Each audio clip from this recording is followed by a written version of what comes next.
হরে কৃষ্ণ। সবাইকে কৃষ্ণ প্রীতি ও শুভেচ্ছা এবং শিব চতুর্দশীর অভিনন্দন।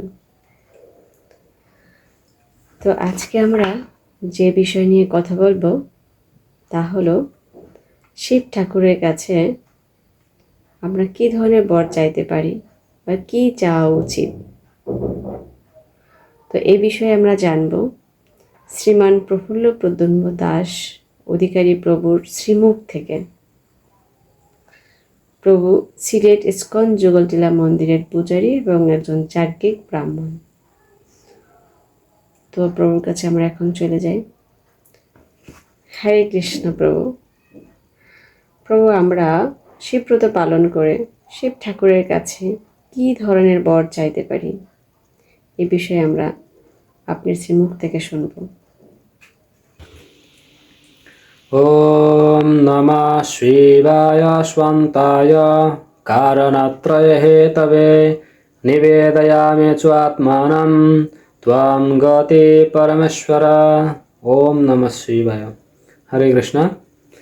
তো আপনারা সবাই নিশ্চয়ই শিবব্রত কঠোরভাবে পালন করার পরিকল্পনা করছেন। তো শিব ঠাকুর হচ্ছেন পরম বৈষ্ণব, বৈষ্ণবানাম যথাশম্ভু। তো শিব ঠাকুর হচ্ছেন আশুতোষ। ওনার কাছে যে যাই চান শিব ঠাকুর অল্পতে সন্তুষ্ট হয়ে আমাদের সেই অভিষ্ট বর প্রদান করেন।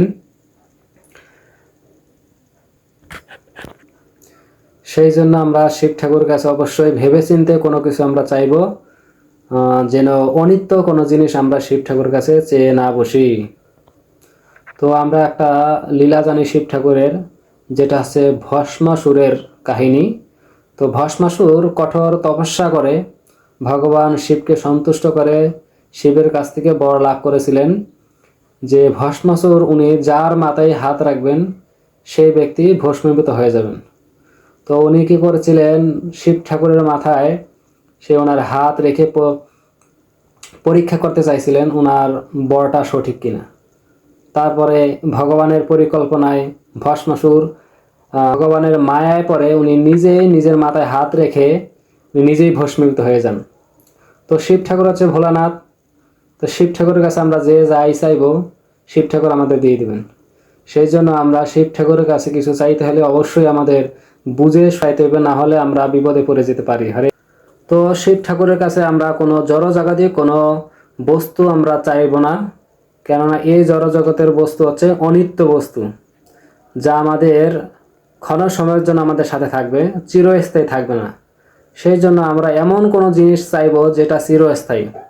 এই জগতের সব থেকে বড় সম্পদ হচ্ছে কি? কৃষ্ণ প্রেমধন। তো আমরা শিব ঠাকুরের কাছে আমরা সেই কৃষ্ণ প্রেমধন চাইব। তো শাস্ত্রে বলা হয়েছে, না পুজিব দেবী দেবা, না মাগিব বর, তাদের কাছে চেয়ে নেব কৃষ্ণ ভক্তির বর। তো আমরা শিব ঠাকুরের কাছে চাইব যেন আমরা কৃষ্ণ ভক্তি লাভ করতে পারি। তো শিব ঠাকুর হচ্ছেন পরম বৈষ্ণব। এই জন্য বৈষ্ণব আচার্য গিয়েছেন, ওহে বৈষ্ণব ঠাকুর দয়ার সাগর, এ দাসে করুণা করি, দিয়া পদ ছায়া সদয়ে আমারে তোমার চরণ ধরি। কৃষ্ণ সে তোমারও, কৃষ্ণ দিতে পারো, তোমারও শকতি আছে। তো শিব ঠাকুর হচ্ছেন পরম বৈষ্ণব। শিব ঠাকুর যদি আমাদের কৃষ্ণ ভক্তির বর প্রদান করেন তাহলে অবশ্যই আমরা কৃষ্ণ ভক্তির বর আমরা লাভ করতে পারবো। আর এই কৃষ্ণ ভক্তির বর যদি আমরা পেয়ে যাই তাহলে কৃষ্ণ ভক্তি কইলে সর্বকর্মকৃত হয়। তো এই একমাত্র কৃষ্ণ ভক্তি থাকলে আমরা এই জগতের সমস্ত কিছু আমরা লাভ করতে পারবো। এই জগতের সব থেকে বড় ধন হচ্ছে কৃষ্ণ প্রেমধন। তাই কৃষ্ণ প্রেমধন যদি আমরা পেয়ে যাই তাহলে এই জগতের সব থেকে বড় ধন আমরা পেয়ে যাব। সেই জন্য শিব ঠাকুরের কাছে আমরা কোনো অনিত্য জড়জগতিক কোনো কিছু আমরা চাইব না। আমরা শিব ঠাকুরের কাছে কৃষ্ণ ভক্তি যেন আমরা করতে পারি, কৃষ্ণ প্রেমধন যেন আমরা লাভ করতে পারি, সেই বরে আমরা চাইব। হরে কৃষ্ণ। ওম নমঃ শিবায়। প্রভুর কাছ থেকে আমরা খুব সুন্দর চমৎকার চমৎকার তথ্য জানতে পারলাম। আমার ভালো লাগছে, এটি আপনাদের ভালো লাগছে। তো আপনারা কে কে শিবব্রত পালন করছেন অবশ্যই কমেন্ট বক্সে লিখবেন। তো আজকে আলোচনার এখানে আমরা ইতি টানছি। তো সবাই ভালো থাকবেন। হরে কৃষ্ণ। হর হর মহাদেব।